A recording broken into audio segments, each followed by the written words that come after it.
So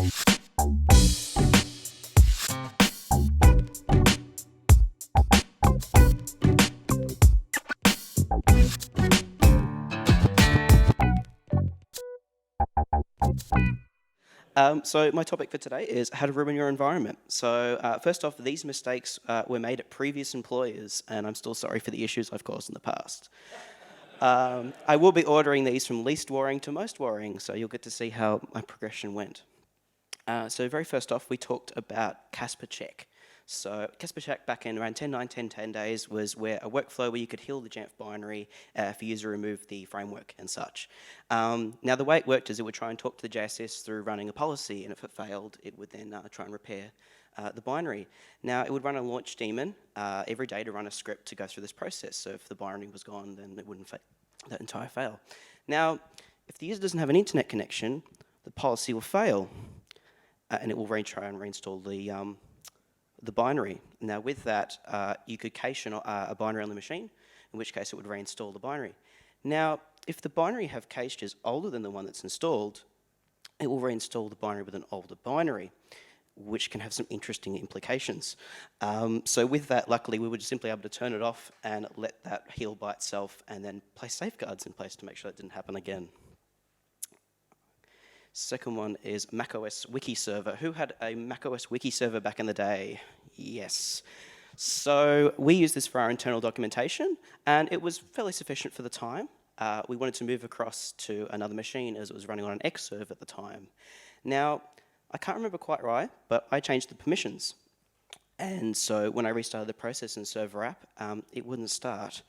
And so over the course of 3 days, I had to fumble around trying to figure out what the default preferences were meant to be to have that transition come across. So yeah, don't touch permissions when it comes to those sort of things. You will definitely break things. Next is Sophos endpoint. This incident is so infamous at my previous employer that it has a name called Rowan Gate, which is still referred to this day. So what happened is a new version of Sophos endpoint came out and was made available to our environment. We had a smart group that deployed Sophos by version, and based on any machine that didn't have the current version, it would reinstall it.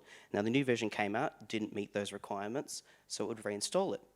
And then all the clients also wanted to update themselves. So at that time we had a 100 megabit connection, which we hammered completely. We had 600 devices across the board trying to reinstall Sophos every 15 minutes by pulling the full installer, which at that time was 200 meg. So I had calls from staff members going, so I'm trying to browse the web and I feel like I'm back in the 90s because I'm getting dial-up speeds. And so when we actually did some testing, we found out that it was fairly accurate. They were pulling about 7 kilobits a second, which is an interesting environment. The way we ended up resolving it is we spoke to our ISP and asked if they could block all Sophos traffic while we try and dampen down, remove the policy and let things calm down over the duration of the day, at which by the end, everything was back up and running again. So back on that is have safeguards in place to ensure that those sort of things don't happen. And finally, Active Directory binding, and this is definitely the worst of them all.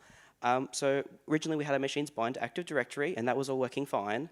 But you know what would happen? Weeks, months later, the bind would break for whatever reason. So we had it that it would try to run a command to AD and make sure that that worked. Now, if the person goes home and it tries to run an AD command, it will fail, and it will unbind the machine, and it will try and rebind. But it can't because it can't talk to AD. So we had hundreds of machines lose their bind to Active Directory, which is not good. So every user that would then come back and go, I can't log into my computer. Yeah, okay. So luckily with that, we were able to rebind the machines remotely and get them all back up and running, with the occasional person having to manually come in and us do it for them. Lesson learnt, definitely have more safeguards in place, which I think is really the main takeaway from all of these. You can test, but often you'll forget scenarios, so make sure you have fail-safes in place to prevent those things. With that, my previous employer actually came up with the PEBCAC of the Week award, which occurs in their weekly meetings, which is a wooden spoon. So you would pass it on to the next person that won the next week, or keep it and actually get a winning streak. It's important to create a culture where we celebrate our successes and our failures. We're all working together to provide a better working environment for our users. I mean, I can't speak for the rest of the room. There is a point to me telling you all about these failures, is we all make them. We often try to fix them and we don't tell anyone. And we need to be more open about these mistakes. We need to foster a relationship with our peers that this is fine and that we can work through these issues and we can resolve them and we can learn from our mistakes. But most importantly, to remove the fear related with telling people about our mistakes. Thanks.